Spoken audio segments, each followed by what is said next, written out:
இந்த big Boss season 9 start பண்ணும்போது உள்ள யார் யாரெல்லாம் போகிறாங்க அப்படின்னு ஒரு லிஸ்ட் எடுக்கும்போது பார்வதி இருக்காங்க அப்படின்னு உடனே அப்போ இந்த முறை கொஞ்சம் இன்ட்ரெஸ்டிங்காக இருக்கும். ஏன்னா அவங்க ஒரு சில கேள்விகள்லாம் வந்து தயக்கப்படாமல் கேட்பாங்க. அதனால வீட்டில் ஒரு சில பிரச்சனைகள் ஏற்படும். அதனால பிக் பாஸ் இந்த முறை நல்லா இருக்கும் அப்படின்னு நினச்சோம்.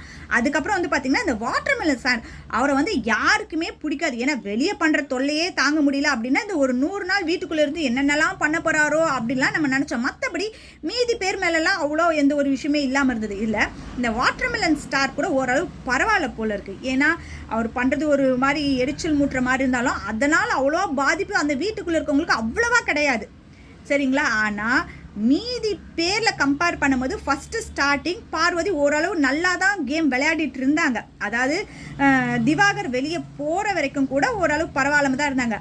திவாகர் வெளியே போகிறதுக்கு ஒரு 2 வாரத்துக்கு முன்னே நினைக்கிறேன், எப்போ இவங்க வந்து ஒஸ்ட் பர்ஃபார்மன்ஸ் பண்ணியிருக்காங்க அப்படின்னு சொல்லிட்டு கமருதீனும் பார்வதியும் வந்து ஜெயிலில் போட்டாங்களோ, ஜெயிலில் போய் தண்டனை அனுபவிங்க அப்படின்னா ஜாலியாக அங்கே உல்லாசமாக இருந்து அங்கேருந்து இவங்க லவ் கண்டென்ட் ஆரம்பித்து அதனால் வீட்டில் இருக்கவங்களாம் கொஞ்சம் கொஞ்சமாக அடித்து என்னென்னலாம் பண்ணலாம் அப்படின்ற பிளானை போட்டு ஒவ்வொரு ப்ரமோலையும் தான் வரணும், அப்போ தான் 4 பேர் நம்மளை பற்றி பேசணும் அப்படின்ற ஒரு பிளானையும் போட்டு இப்படிலாம் பிளானை போட்டாங்க பார்வதி.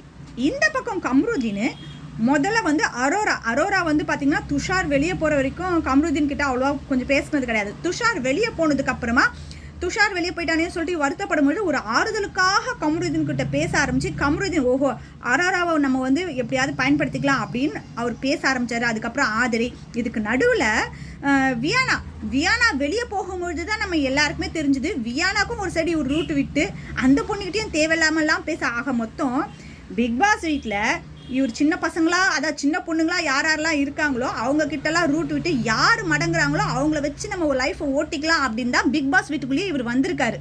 மற்றவங்கெல்லாம் ஒவ்வொரு இடத்துல வந்து தப்பிச்சிட்டாங்க. இந்த பார்வதி அப்படின்னு அவர் கணக்கு போடும்பொழுது இவங்க எல்லாரும் பேசும்பொழுது எனக்கு இத்தனை வீடு இருக்குது, எனக்கு இத்தனை கார் இருக்குது, இவ்வளோ லட்சம் கொடுத்து கார் வாங்கினேன் அப்படின்னும் பொழுது இத்தனை பேரை விட பார்வதியோட ஸ்டேட்டஸ் கொஞ்சம் அதிகமாக இருக்குது. பார்வதி நம்ம பிடிச்சோம் அப்படின்னா நம்ம லைஃப் செட்டில் ஆகிடும் அப்படின்னு நினச்சிருப்பாருன்னு நான் நினைக்கிறேன்.